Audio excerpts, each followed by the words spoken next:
Hey, what's up? It's Valar. Hope everybody's doing awesome. Thank you so much for checking out the video. Today's video is going to be a little bit of a spotlight on Panthera. I haven't seen anybody really do anything with her, and I figured, as crazy as it sounds, I'm going to max her out and see what she does, right? She isn't exactly much more than a good one-trick pony, but I feel like for players who are newer, she's actually huge. I mean, she really is, actually. I had this guy, Alaric the Hooded, and then I got, 20 hours to complete this fusion. But I was going to fuse an extra copy of him. I don't think I'm going to. I already have copies of everybody else. And I guess I'll give up Ragnar. I'm still debating it, but I feel like I'm probably going to fuse Pixneal because I just want to have the Legendary too. And with 2x Voids, hopefully I can get another copy of Ragnar. We shall see. Completing Faction Wars, I don't really necessarily need him either. But I would like to have Pixneal in case she gets a buff. He's less likely to get buffed. Anyway, let's actually look at Panthera. And by the way, I ask it all the time. I know people get sick of it, but it is what it is. I believe I'm in business myself outside of this. Well, I work in the business world. If you don't ask for something, people don't do it typically. So please subscribe to the channel and like the video. Also, comment down below. I really am curious if people are going to use Panthera because for Fire Knight progression, I think is her main thing.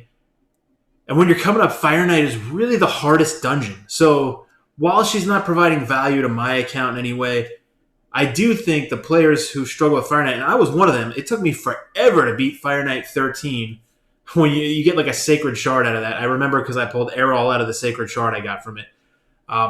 But case in point saying that Panthera can work on Fire Knight on any level, all the way up to 20. And then if you get her and you couldn't fuse Pixneal, I almost feel like Pixneal's not going to help a brand new player out actually really either. She's not progression based. A lot of these other champions, they're really going to help you for progression if you're a newer player that they had. So I kind of feel like Panthera, Dagger, Ragnar Goldgleam, if you were able to get them, you should be quite happy. Anyway, so here's how I built her. I'm not slapping some god tier amazing gear on her. I just kind of put pieces on her that I already had built up. I think I even have a divine crit rate set on her, so which I've never used on anybody, and I don't know why I have a ridiculously high crit rate, but I do.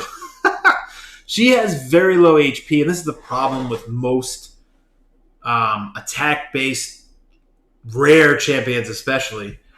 13,000 HP, but I want to say that's actually higher HP than Gerard the Stone, who is an epic. That was part of this fusion too. So 29,000 HP. Man, okay. You may want to put an HP chest on her. I think I have one. It's not even upgraded fully. It's only at level 12. So that would give her a little bit more HP, probably in the 34,000 range, right? 2,000 attack. Could pump her attack up a bit more to hopefully pump out more damage. But I almost think that her damage isn't that her main utility. Defense is super low. It's going to be very hard to scale. 219 speed, 128 crit rate. That's pointless. You only need 100. 133 crit damage, and her accuracy is a little bit ridiculous that I have on her 270 as well. So accuracy banner with speed here. Crit damage amulet, which maybe put an HP amulet here is what I would think. Accuracy on one of the rolls. HP. So they kind of put the pieces that I wouldn't consider that great because they rolled uneven, but I still kept them for some reason. This is actually not even that. This is a pretty terrible piece, actually.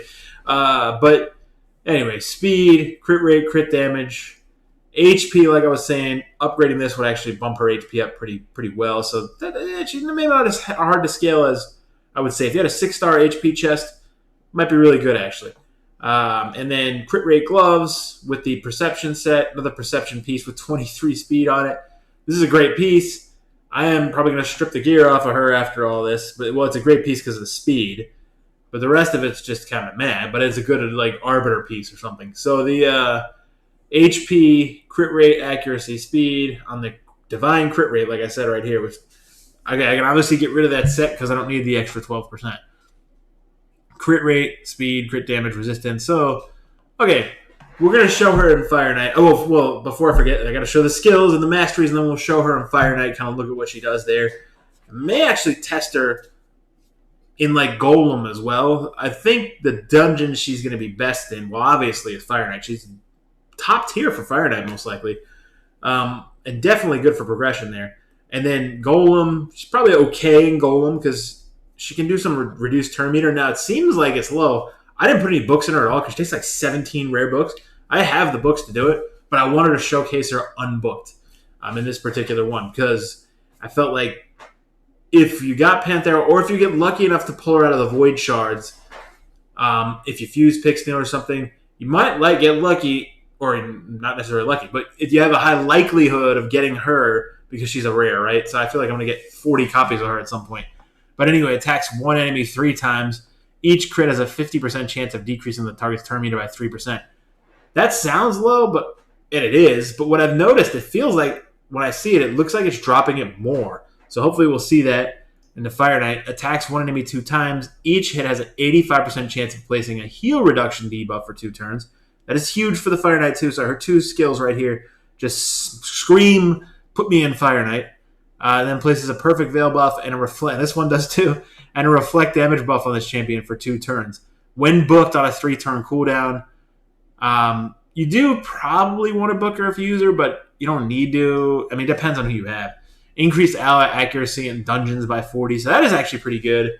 If you're struggling with accuracy and everything too, she can help enhance that for you. Masteries I went with, because she's a triple hitter on A1, I went with Giant Slayer. I kind of just went down there. I figured, okay, she's pretty squishy, so I want to get the increasing damage with 50% or less HP. And then just kind of the standard stuff for the most part. And then the accuracy tree over here, running down the accuracy type of stuff.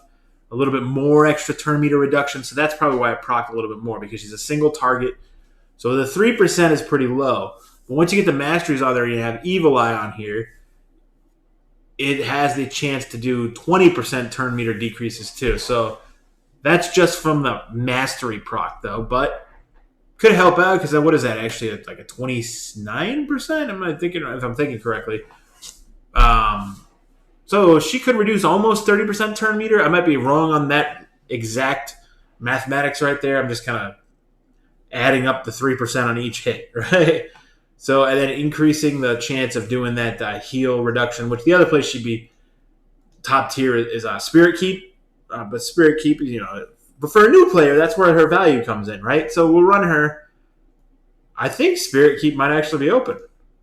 It is. Okay, I'm going to run her in Spirit Keep right now. And then we'll do Fire Knight. And then I may try her in Golem as well. So I can't believe I'm going to do this. I'm going to take Cold Heart out for her.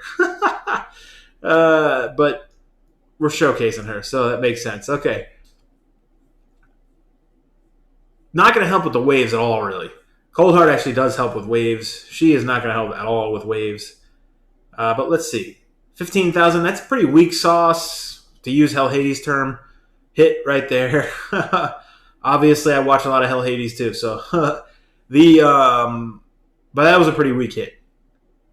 15,000. I mean, that's like super underwhelming, actually. So, damage-wise, she sucks. I mean, that's actually, there's no other way to put it. She's not going to be pumping out damage for you, but she's going to do, decreased turn meter. Did you see that? So the turn meter bar went down quite a bit more than 3%. So that's probably the mastery proc, I'm guessing. But it did go from pretty much full turn meter to it looked like about 25% of the bar went down, if I had to guess. But just crap damage. I mean, just complete crap. But, okay, let's run her in Fire Knight. But not everybody's utility is to be a damage dealer. Do I think she's absolute total trash? Not necessarily. I think she has a use. It is a one-trick pony type of use. The heal reductions in a Spirit Keep. Okay, a 2-trick pony. And then the Fire Knight are her main places, right? I actually put Rector Drath in here because I was just testing it out. It takes about 4 minutes, I want to say. Maybe potentially 5, so I'm not going to have you sit through the whole thing. We'll get to the Fire Knight because the wave, we already know she's going to do crap damage on the waves. That's not going to help that much. But we'll watch one hit, and then I'll bring it in at the Fire Knight. Here's a hit. I mean, okay, 9,000 each. Granted, I don't have that much crit damage on her and that much attack, so it's probably based off of the build too. So let's actually come back in when we get to the Fire Knight. Okay, so we are here at the Fire Knight at 3 minutes and 30 seconds is when we came in here.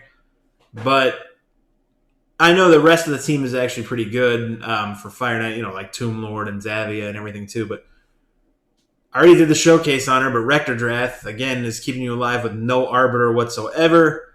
And we probably will lose somebody here because both the squishy Cold Heart and the squishy... oh, no, maybe we won't. Oh, that was a clutch heal right there from Rectordrath. All right, now let's actually see some hits from Panthera, who, by the way, every time I say her name reminds me of the band Panthera. I'm sure that's I'm sure maybe that's what they were going for, actually. Probably some Panthera fan that created her, actually, is what I'm thinking. No, I know. She's a panther, right? But Panthera, like, how much closer to Panthera can you possibly get? All right, 3:30. We're about a minute in here, so maybe it takes quite a. She's not gonna speed you up in any way, but she's got the 3-hitter, helps with getting the shield down, right? And I really wish, they're changing Cold Heart's AI where she uses her A1. I really wish they would do that with everybody, like Rosin. Now, I'm actually not complaining because it's amazing that they're doing that. And I think Raid's doing a lot of good things recently. And I'm just kind of taking it with a positive attitude, really. More so than I ever have. Okay. And he didn't have that much turn meter right there anyway. So I would like to see if she gets some turn meter procs. We saw it on the Spirit Keep. Here we go. Decreased turn meter. It wasn't that bad, actually. I mean, it feels like that was about 10% right there. So that was probably a mastery proc that we got in the Spirit Keep. And then this one right here, now she got the reflect damage up, so that's good. If she gets popped, she's going to reflect the damage back. But yeah, look at this. It took us 2 minutes. If not, it's going to be a 6-minute run or something like that with Fire Knight here. I don't think she decreased any turn meter there, but that might not have been the decreased turn meter ability. But it's not the biggest decreased turn meter in the world. You obviously have better options like Armiger doing that. But I feel like she can actually complement him. The heal reduction, right? If you don't have Cold Heart, Armiger is wonderful, or even if you do, right? But she's going to be helpful in Fire Knight for people, is how I feel. There's the damn Heart Seeker. So, overall, I feel like she's decent. That would be the way I would put it. She's definitely not good everywhere, by any stretch of the imagination. She's a niche Fire Knight champion, Spirit Keep champion. That's it. But you could need that. So 251,000 damage. That's pretty bad, actually. Although it's not as bad as the other one was. But that'll be it. I just wanted to show her as best we could. So let me know what you think. Do you think she's absolute trash? Because it's a fair opinion if you do. Do you think she's actually useful? Are you going to use her? Are you a newer player that's actually going to use her? I would recommend for newer players, as you're coming up through Fire Knight, go ahead and use her. She's actually going to give you some value. For me, this will probably be the end of any time I ever use her for anything. So thank you so much for checking out the video. Please like and subscribe. I'll be back soon, and Happy New Year to everybody. Cheers.